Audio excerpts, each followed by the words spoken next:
Hi, everyone. Just making sure everyone can hear me. How is everyone? Hello, everyone. Hello. Just do some sound check. Hello. Can you hear me as well? All good. Yes, perfect.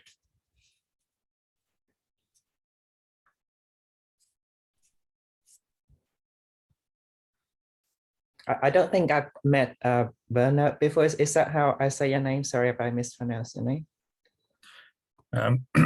Yes, my name is Bernhard Piersack. I'm from the University Bayreuth in Germany, Okay. chemistry department, and I've sent some test compounds to Wendy last month, and maybe we hear something new from her PhD student about these compounds, and from other compounds, from Dimitri or from Flavio. Let's see. I got that. That sounds good. Nice to meet you. My name is Hung. I'm from the University of Sydney from Australia. I'm a PhD student, so really nice to meet you. Okay, will Matt also come because he wrote an email? Will he take part? Matt I think he's coming. Hello. He's coming. Okay. Yeah, he said in on GitHub that he might be a little bit late, but he tries to catch up later. Yeah. It looks like he might be an apologist for the whole of the meeting by what he just said, but yeah, that's all right. He can join later, so if he's free. So you're hosting and I'm taking the minutes. That's correct, isn't it? Yes. Yeah. Okay. Kimberly, she might not be able to join because I think she is unwell, but I'm not sure because she hasn't told me anything. She got COVID from yesterday, so she might be a bit unwell. Okay. Perhaps we can just give maybe 2 minutes or something, then we can start. Yeah.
Okay, so I guess we'll get going. And anyone else who's joined later can just join the discussion a bit later.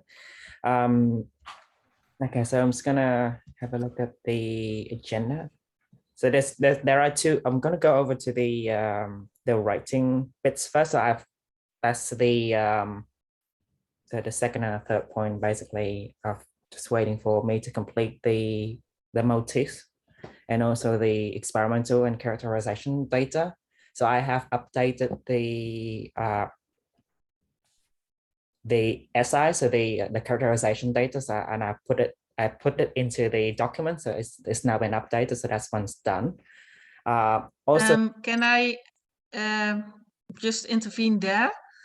There was because Wilson and I also looked at the documents. The SAR was added at a Google Doc last Friday, and the chemistry itself was in the Dropbox. Yeah. So yeah, we need to merge those. Okay, so that's the thing. And so I penned a session just to write that, just to shorten down the SAR and have a look at the edit that Peter gave me, but I haven't had a chance to do it last week, so I'm actually gonna do it this week. So when I do it, I'll merge the SAR over to the document as well. I just haven't had a chance to do that yet, and I'll do it this week. Okay, will it make life easier later on if we remove one of the documents so that everybody works in the same document? The reason why we moved to Dropbox is because we had like issues with Word formatting, especially the schemes. So yeah, I'll You move. cannot do it like properly online. That's the reason why we moved to Dropbox. Yeah. So I'll move my SAR over to the document. So when I do my my revisit of that. Okay. Yeah. So then you will do that, and because I asked Wilson to merge, but then I can say just wait till you finalize that. Yeah. So the updated document is already up there with the my characterization data. I'm gonna put the SAR over as well, and then Wilson can put his updated data in as well. So that's it. I'll aim to finish that by the end of this week, and I'll put an update when I've done that. Okay, thanks. Okay, so yeah, the overview image is actually, I've already done that. It's already in the SAR, so that's actually been done. So sorry, I wasn't there last month to explain it, but it was already merged into one of the overview. However, it needs to be, Peter gave me some suggestion just to make things a little bit clearer. So I'm gonna try and see if I can update that, but the motif A, B, C, and D should all have been in the SAR. So that's actually been done. Okay, that does leave one item, which is the SSGCID crystal structure. Do you know who this is assigned to? I don't have a person here. Yeah, so the SSGCD crystal structure, so the crystal structure of Seattle. I approached them and I put in the community request. Didn't hear back from them then, so I sent an email, but it's currently, it needs to be approved at NIA 8, and they're waiting for the approval, but they don't think it will be that difficult to get the approval. And when that's done, they will start with preparing the crystal, first the expression, then the crystal structure. So they will come back to me when they have the approval. Okay. So that's ongoing. Okay, that sounds good. So the second point is to just do everything on the Google Docs. So that's all good. Number 3, which is kinases. So Riken will look into the genome, and that's assigned to Matt and also to you. So when it's, do you want to explain a bit further on that? Yeah, so Riken will use our transcriptomic data from the larvae model and as well from the cultured pathogen to look in which kinases are expressed during infection and which ones during culture. So they will do a transcriptomic approach for that. We will not wait with screening kinases compound series. I must confess, I still need to contact Ben via the email to see if he can arrange something at DNDi, so that maybe they can purchase the kinases box for us. That was on my to-do list, I guess, or on Matt's, but I will approach both David Denning from CAFI and Ben from DNDi. And maybe DNDi knows ways to approach ISI. Yeah, okay, that's it. Okay, so next up is going to be the presentation of some of the data that we got from testing of the compound that was recently sent. So I think that's also from Erasmus as well. Yeah, so that session has been done. And I think that the kinases came from that session as an idea. And with respect to the other molecules to be screened, I guess those will be handled under point 6. I see that point 5 is missed, but under the future series. Okay, so, sounds good. So Andy is not here today for the update from Seven Oaks, so I think we'll just skip that for now. Okay, for future series, so yeah, I'll do a brief update also on what we're doing here at UCS. So basically, we started series 5, as mentioned before. So Kimberly and I have started on that. So I did put a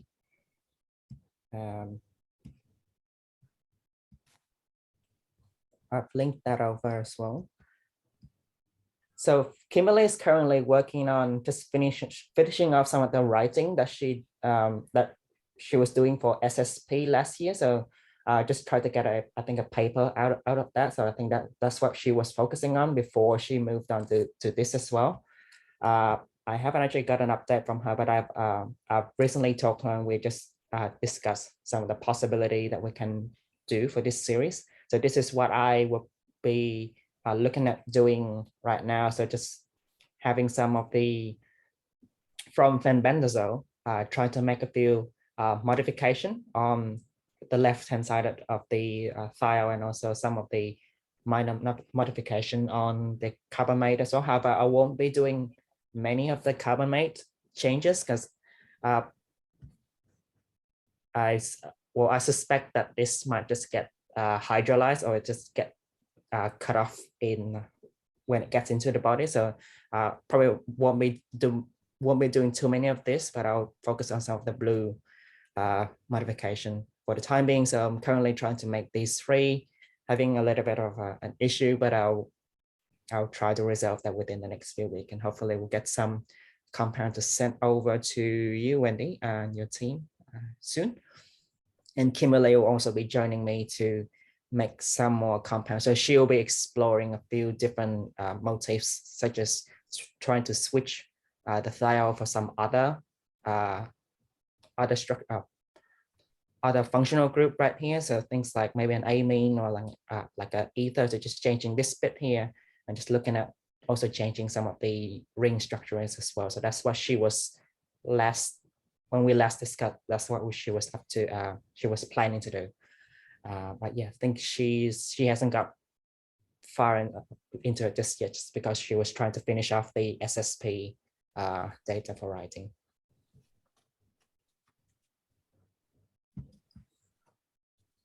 Okay. Dimitri, do you want to give an update on your end as well? Yeah, sure.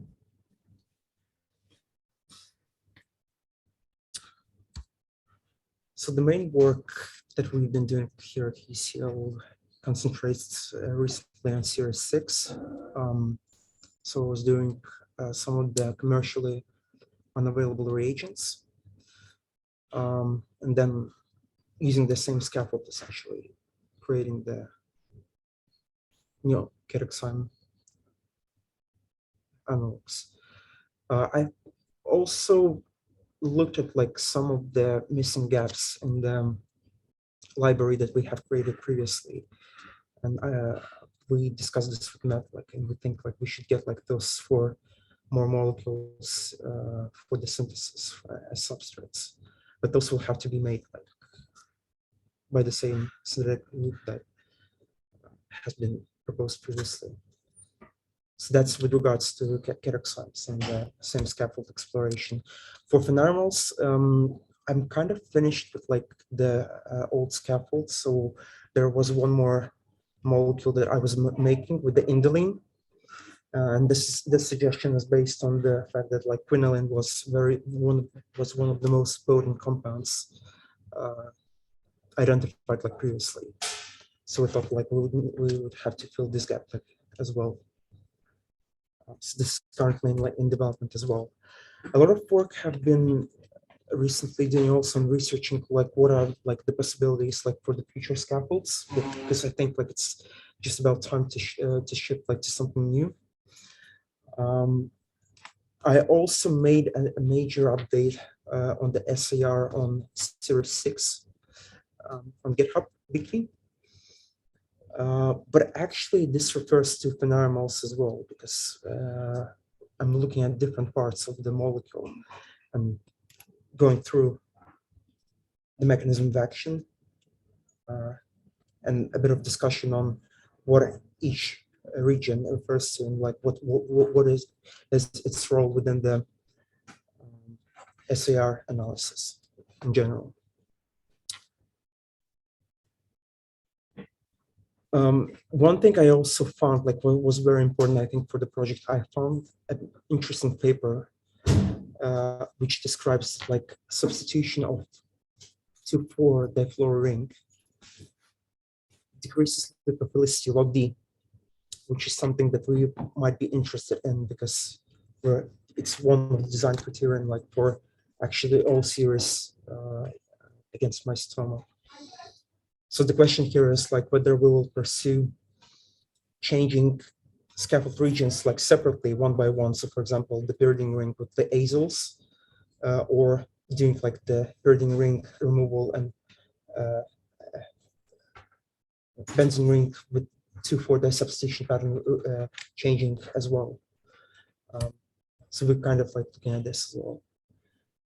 And coming to yesterday's discussion with Bernard, we have like on about catechosyme series 6, I think it's still worth like exploring new scaffolds as well. So I mentioned this in the reply, but like just to repeat. So those suggestions are only based on like the main scaffold that we've been like working as the first step like in the series 6 exploration. And at the moment, yes, on one hand, like we know that like there should be a CH, at least one carbon atom linker region in the molecule, but previously we tested only one molecule where we removed like the linker region. So it does not necessarily mean that that will give like the same bad result like with the other 3 proposed molecules that we mentioned yesterday. So I think we should go for those as well.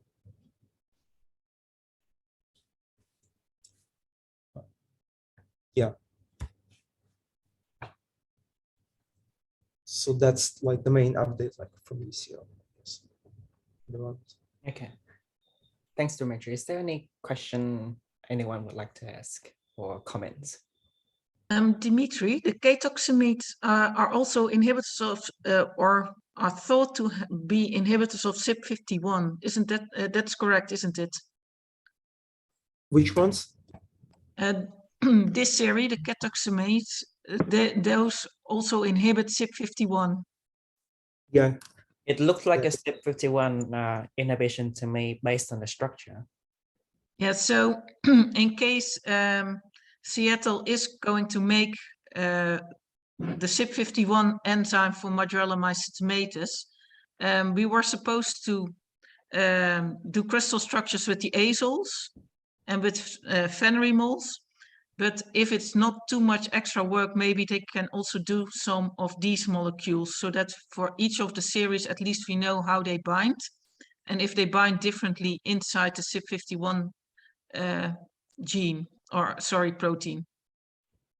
So I actually found like an answer to this question as well, specifically to azoles. So at least like that's what I read. Like, so it's based on the basicity. So I think I didn't mention it here, but like those numbers that you can see like on the screen right now, they refer to KB. I should update actually this because it's like not very apparent. But this, even if it's like a low basicity, it will still bind to the coordinate, like to the heme binding region. So it doesn't necessarily mean that like it will affect like the overall effect, the inhibitory potential of the molecule. That's very important. But the main point here was like when I was like reviewing the papers like on the history of antifungal drugs, you can tell like most of them still have azoles as active moieties, and this failed like in series 1 phenarmols. But my personal opinion, like we haven't like explored like this properly yet, so I would like definitely come back to this. I think that It's would just a question. It's just a question whether we change like one by one. So like take like the phenarmol scaffold that we work like on mainly, like the phenyl ring or like the pyridine ring removal, or do it like at the same time, like so pyridine ring removal like one of the azoles, and 4-2-4 configuration like the 2-difluorophenyl ring straight away. I think that this one looks really interesting as well. So as Wendy mentioned, if we can see if we can get like at least one of these that you make, for example, to be in that crystal structure, that would be quite helpful as well. So I was trying to find information on the like the basic or the acidity of the pyridine ring for phenol, but I couldn't find any. So I think, but I'll see if I'll have a read through what you've got here, see if it kind of like makes sense, or we can elaborate on it, or I can find it. That's in series 6 catechozymes. Yeah. I'll but actually I don't know, like it's so universal because it applies to phenarmols as well. So like I don't know, like copy paste like to wiki like in phenarmols. I don't know. Yeah, because I was trying to find information on like pyridine, pyrimidine, and pyrazine, which is a different number of nitrogen on the 6-member ring, but I couldn't find any. But this looks interesting to me. I'll have a read further and see.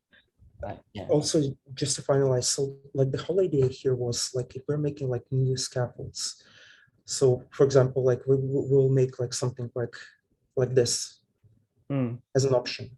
Yeah. So then the next round would be we take the molecules, like at least like that's my like vision of how I would do it.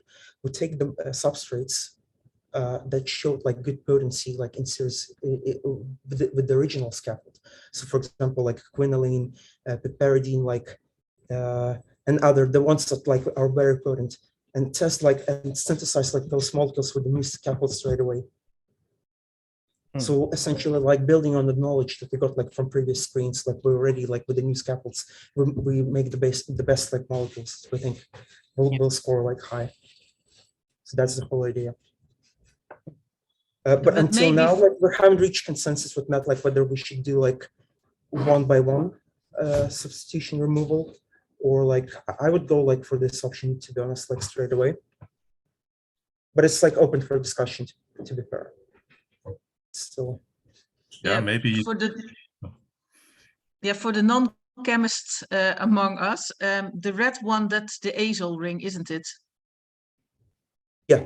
yes.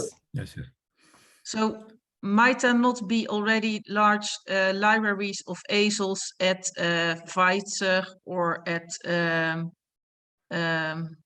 MSD, because they made, or at Johnson even, because they made the original azoles, which are currently still in use. But I can imagine that they have large libraries and they chose the best ones to move further into clinical development. But maybe they have a very large libraries of azoles to start with, and maybe some of these molecules are inside their libraries as well. So that we could ask. We'll know, like usually it's like classified information. It's like not open source. Yes, I know, but maybe they are willing to donate some azole libraries. When you mention like azoles, do you mean like similar structure to the scaffold that we're currently looking at? Well, I can imagine that they might have a very large azole library, because if you look at the azoles in terms of structures, and again, I'm a biologist, not a chemist, but they look very different. Itraconazole has a long side chain. Voriconazole has a 3-ring structure, so it's more compact. So they already look quite differently. So that might mean that there are different scaffolds, azole scaffolds in their library to start with.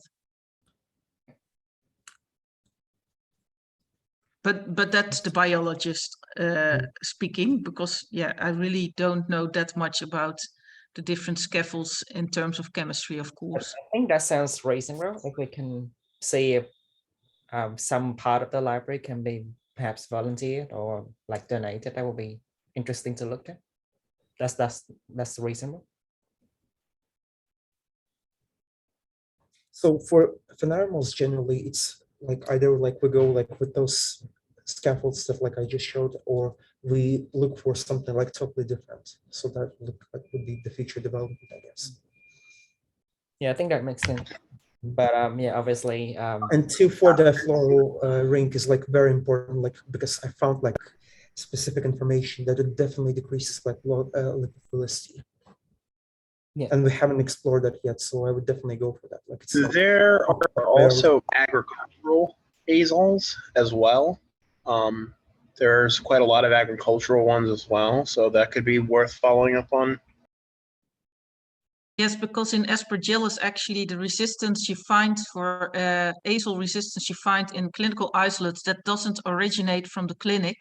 It actually originates from the azole use in agriculture. So there are a lot of azoles used in agriculture, but also in the treatment of couches or beds to prevent fungus growing inside those things. Actually, the Ketoxime series started off like with pyrphenox being the first molecule, even though it's like not the azole, but still, I mean, like the original molecule has been used like in agriculture. Phenaramol as well. It was sold as it goes by the brand name Rubigan. It's used, I think, on like grass to.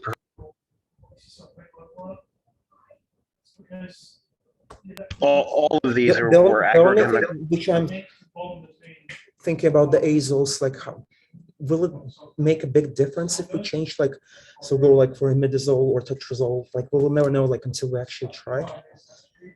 But apparently, based on what I read previously, it will still like all of those 3 options will bind to the heme region, all of them.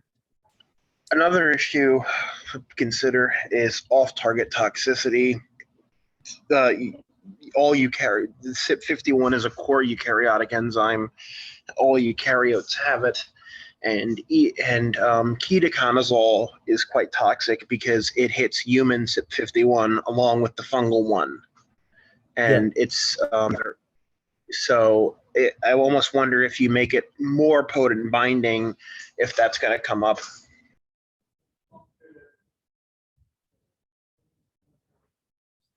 So I would not consider imidazole because we know that it's like I think it was present in ketoconazole. So maybe we should consider like triazole and tetrazole. Yeah, so the imidazole is indeed in ketoconazole, and the triazoles is in itraconazole, raviconazole, all the newer azoles. Yeah, but especially if we want to look in combination later on, maybe it's also good to move to other series as well, of course. Which we do have some more. I opened the repository up for the adjuvant screen. Has any results came in for the compounds that were sent? Yeah, Ma will present the results, I think, after this part of the discussions. I think I'm done with ECL update. Okay, that sounds good. So maybe if Ma can take over and do her presentation, that would be great. I will speak to Matt about the library issue. Maybe we can inquire about this. Okay, yeah. Thanks, So Dimitri. we'll update like next time. Thank you.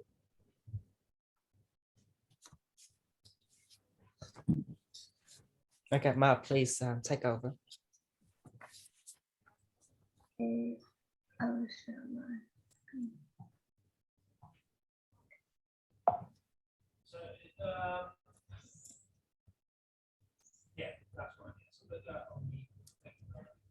Can you all see my screen? Yeah. Yes, you Hello. can go ahead. Yeah, okay. So today is a small result of the MIC test, and recently we received some compounds from different labs. Yeah, in total we received 100 compounds. 74 compounds from nature products, and we finished the first time test with 100 micromolar and 25 micromolar, and 26 compounds from MycetOS Open Source, about series 1 or series 6, I think, and 8 compounds from Kenya, yeah, and 3 both tubes, and series 1, series 6 compounds. Now it's a specific, totally 74 compounds, include the 72 compounds in powder. So we finished the first time test, but there are 2 compounds in liquids, lack of molecular weight and molecular weight, yeah, or the weight. So these 2 didn't test. This data from the first time test at 100 micromolar.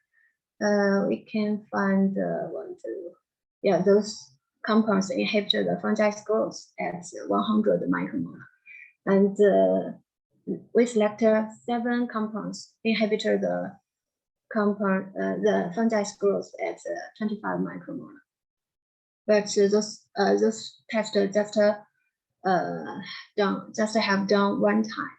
Yeah, the other results, the other testers are ongoing. Yeah, and this 8 compounds from Kenya, just a name on the bottle. So 3 glasses and 3 tubes. So we need more information of those compounds, then we can calculate how to dissolve them. Yeah, so maybe need help. And this is about the compounds from series 1. Totally 12 phenomers we get, and there's some difference with the Excel in the website.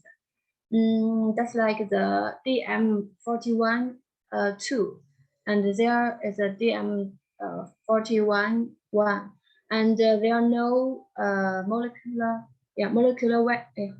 There are no molecular weight and a weight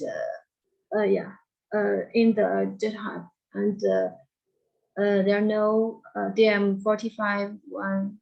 Yeah, and there are series 6 there are 3 compounds from series 6, just the weight on the bottle and the name. There are no molecular weight, and I didn't find these compounds in the GitHub website. So maybe when we Did get I not send you a separate spreadsheet on this?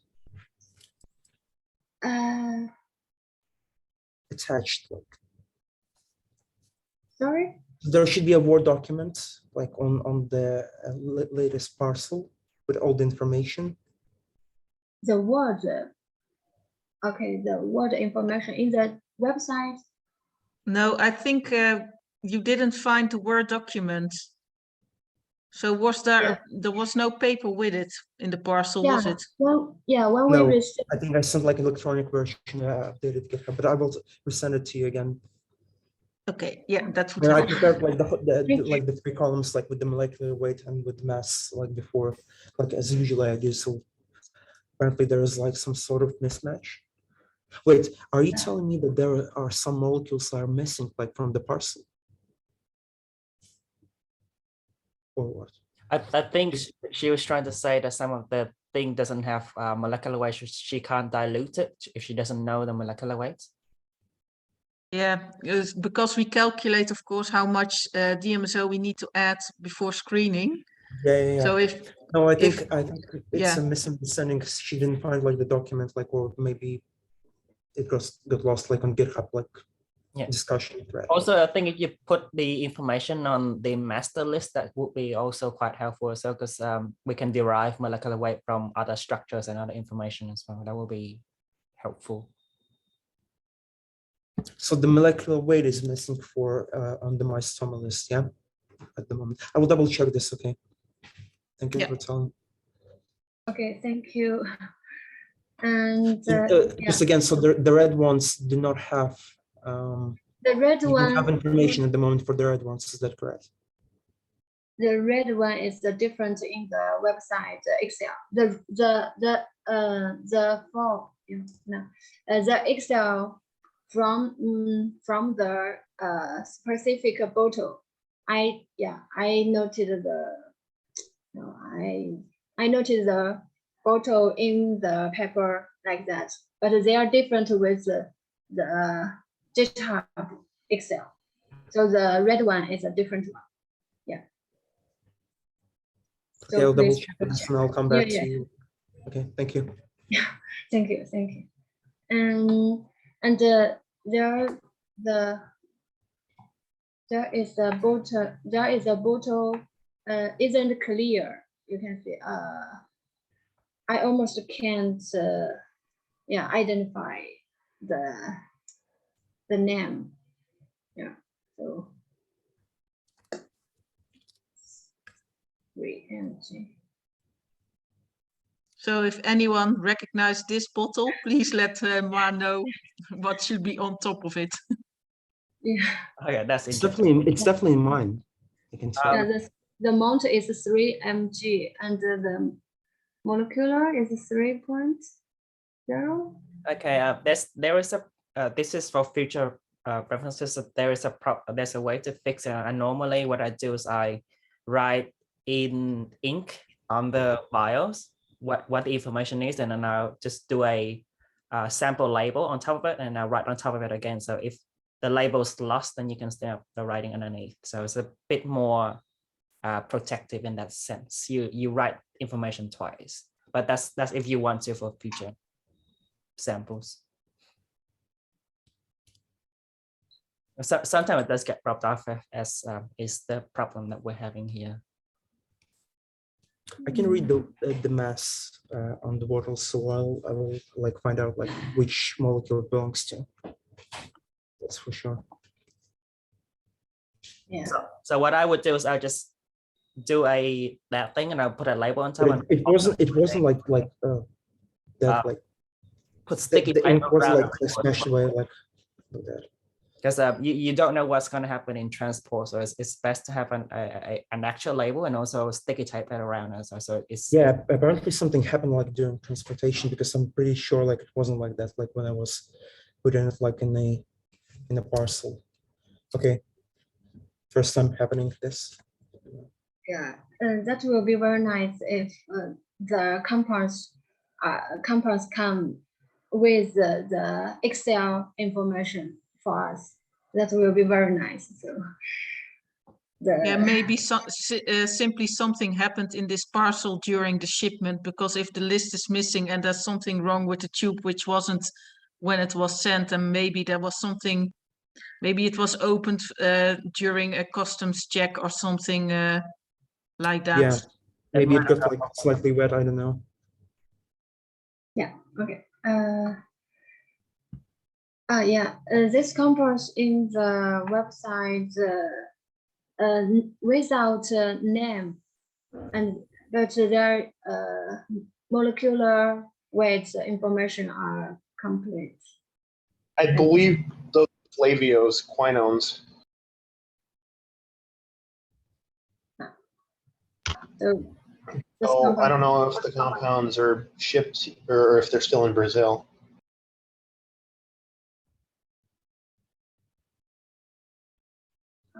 Okay, yeah, I don't think we received them yet, but yeah, we will be on the lookout. We have plenty of compounds to screen for now, so that's not a problem. And there are 3 tubes with blue nodes without clear nodes, and I can't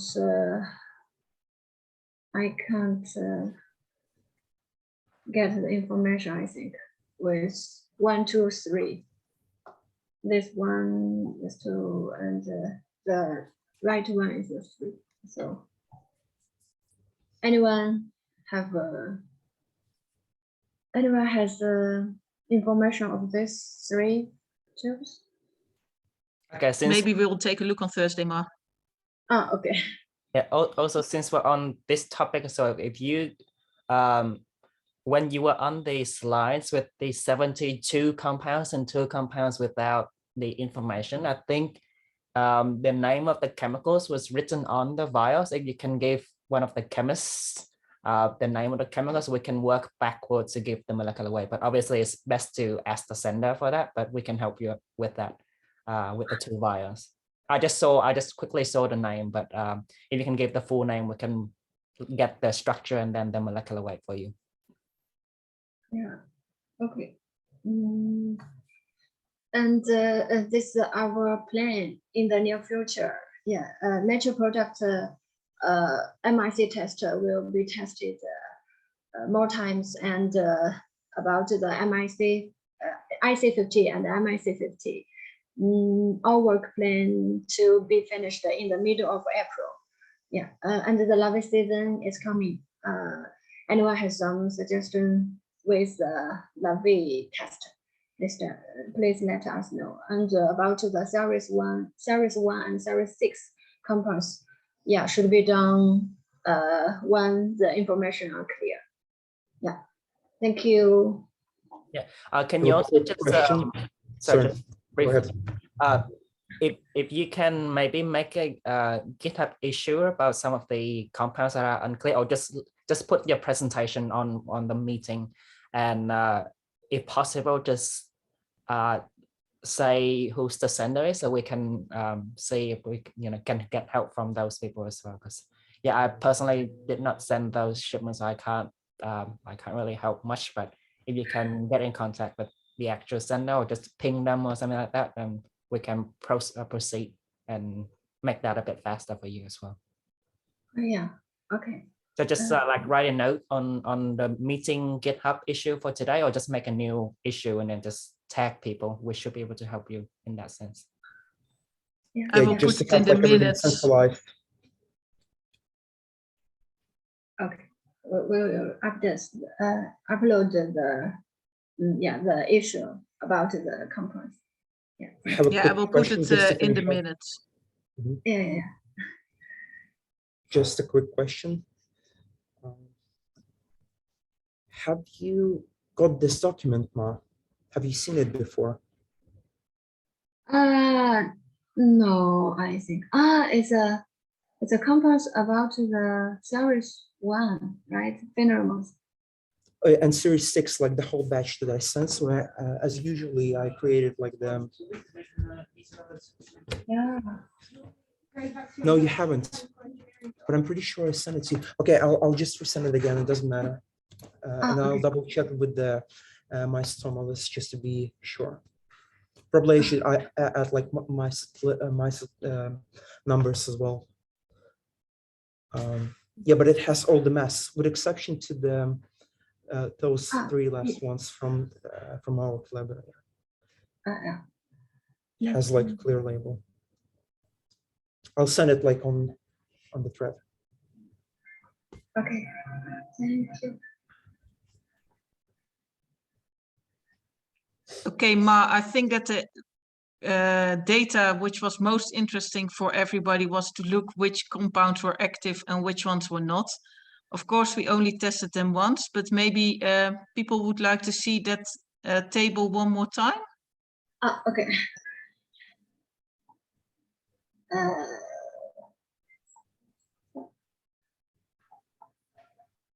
So that's the Let's, maybe the 25 micromolar table, yeah, but maybe slide my- 5. yeah, my compass is locked. My computer is locked. Okay, I try it again.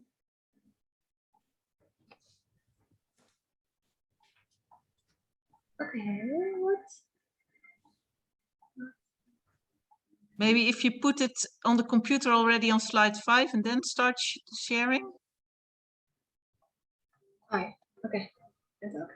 Yeah. Yeah, This so is, these were the compounds which were active at 100 micromolar. Of course, we need to confirm. And then the next slide, Ma, those were the ones which were also active at 25 micromolar. And from these compounds, juglone has been tested in the past in the larvae, but juglone itself is also very toxic to the larvae. So I don't think we can test that in the larvae later on. The other ones, somebody would like to make us is interesting in those, or anyone knows what the mode of actions might be? Do these belong to any particular like series of motifs? I don't recognize these one. Maybe I missed it from last time, but yeah. Yeah, I think these These are those were, compounds I have sent to yes. Wendy. But juglone and naphthalene have probably a very similar mode of action. So maybe naphthalene is also quite toxic to larvae, maybe. The indoles are quite interesting because they should be quite selective or non-toxic to human cells, to non-malignant human cells at least. These are the DIM and DIM-PF compounds. And there's another stilbene derivative, the pterohepam compound, which is derived from pterostilbene, a natural product from plants, and which is conjugated with another appendage, which consists of a hydroxamic acid. So it is also a HDAC, histone deacetylase inhibitory activity. And I think these compounds are quite interesting for the future, the pterohepam and the two DIM compounds. Amodine itself is also a quinone derivative, so maybe that's also quite toxic or similar toxic to like juglone. And illudine M, the last one, is also an interesting compound because it's produced by a fungus, by a mushroom, but it is an alkylating compound. So maybe it can have some genotoxicity or mutagenic effects, but it remains to be tested, evaluated. That's what I can say about these compounds. Yeah, thanks. Okay, thank you. Yes, to follow up on illudin M, I know a little bit about this as well. It's a compound made by a fungus as an antifungal. To wipe out competitors, and it works by damaging DNA. It's going to be quite reactive, so maybe interesting, but probably better to follow up on the indoles than the illudin.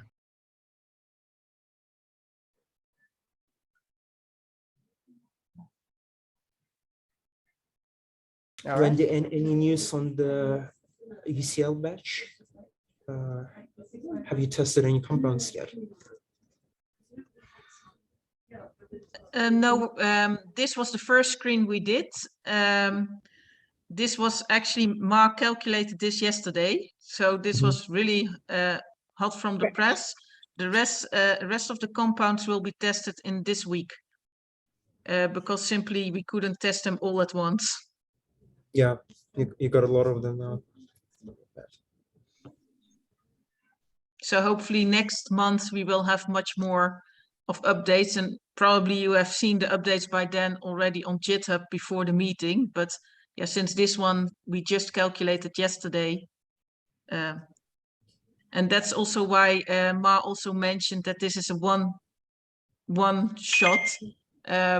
What we typically do, we repeat the assay to make sure that that the results were what they were. We always do everything in duplicate or triplicate.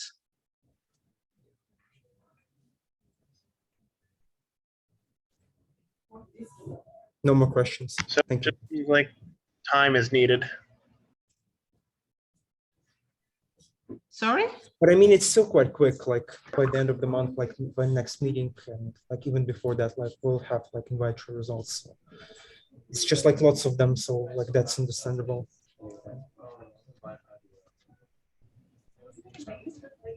Yeah, it seems like it's going to take some time, but that should be by next meeting. We should have.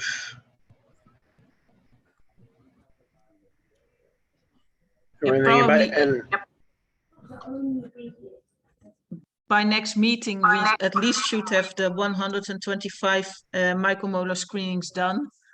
Depends on how many hits, how far we go. We will be with the rest of the analysis, of course, but Especially like in our case, it would be interesting to see like how catexymes perform, because those are like essentially the first round of molecules. So we have like future ideas, but like we're slightly put them on hold at the moment because like we need to see like the trends as well. So that will be useful. yeah.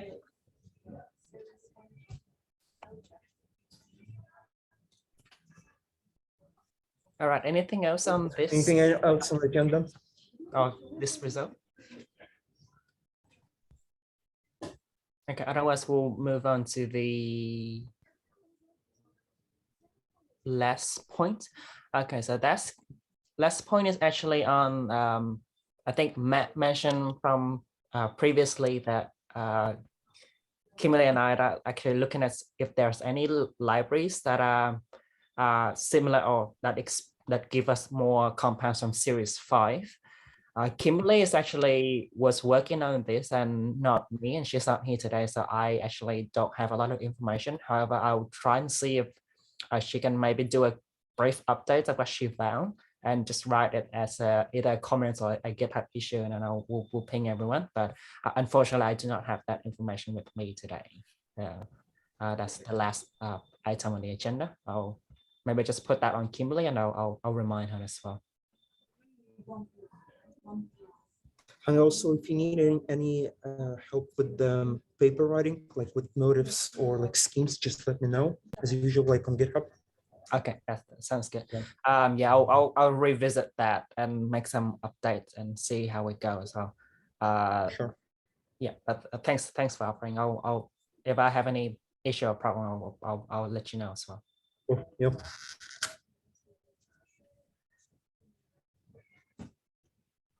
That brings us to the end of the agenda point. So is there any other business or any other things that haven't been raised? Well, we do have 7 minutes. So anything else from anyone? just a quick thing. So the aroma compounds Bernhard is working on. Working on. You said you'll hear back from them in like a week, maybe.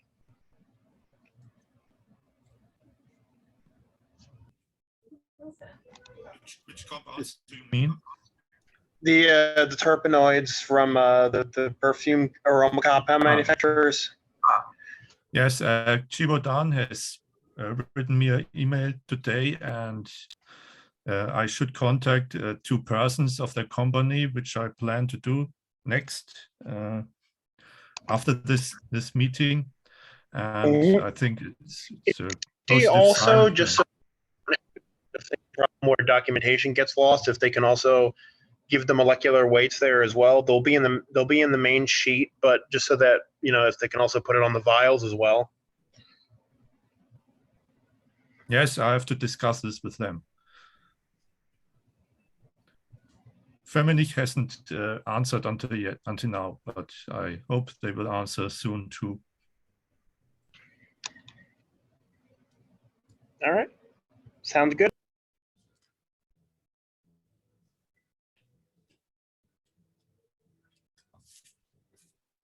All right. Is there anything else that we want to raise? Otherwise, I will just have this meeting adjourned, and I hope everyone have a great day, probably all afternoon now, but morning, afternoon. And I will actually go to bed because it's midnight here as well. Yeah, I hope everyone is, thank you for joining us today for the meeting, and hope everyone is well. And we'll see you soon. Yeah, thank you. Thank See you, next Han. time. Bye, everyone. Bye. Bye, everybody.